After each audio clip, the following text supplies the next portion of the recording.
ابو ہریرہ رضی اللہ عنہ کہتے ہیں کہ رسول اللہ صلی اللہ علیہ وسلم نے فرمایا، جب اللہ نے آدم علیہ السلام کو پیدا کیا اور ان میں روح پھونک دی تو ان کو چھینک آئی۔ انہوں نے الحمدللہ کہنا چاہا، چنانچہ اللہ کی اجازت سے الحمدللہ کہا۔ تمام تعریفیں اللہ کے لیے سزاوار ہیں۔ پھر ان سے ان کے رب نے کہا، اللہ تم پر رحم فرمائے۔ اے آدم، ان فرشتوں کی بیٹھی ہوئی جماعت و گروہ کے پاس جاؤ اور ان سے السلام علیکم کہو۔ انہوں نے جا کر السلام علیکم کیا۔ فرشتوں نے جواب دیا، وعلیکم السلام ورحمۃ اللہ۔ پھر وہ اپنے رب کے پاس لوٹ آئے۔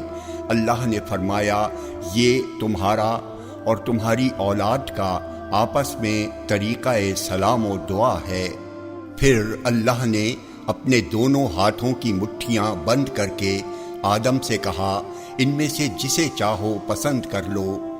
وہ کہتے ہیں، میں نے اللہ کے دائیں ہاتھ کو پسند کیا، اور حقیقت یہ ہے کہ میرے رب کے دونوں ہی ہاتھ داہنے ہاتھ ہیں اور برکت والے ہیں۔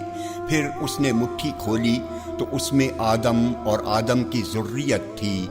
آدم علیہ السلام نے پوچھا، اے میرے رب، یہ کون لوگ ہیں؟ کہا، یہ سب تیری اولاد ہیں، اور ہر ایک کی عمر اس کی دونوں آنکھوں کے بیچ میں لکھی ہوئی ہے۔ ان میں ایک سب سے زیادہ روشن چہرے والا تھا۔ آدم علیہ السلام نے پوچھا، اے میرے رب، یہ کون ہے؟ کہا، یہ تمہارا بیٹا داؤد ہے، میں نے اس کی عمر 40 سال لکھ دی ہے۔ آدم علیہ السلام نے کہا، اے میرے رب، اس کی عمر بڑھا دیجئے۔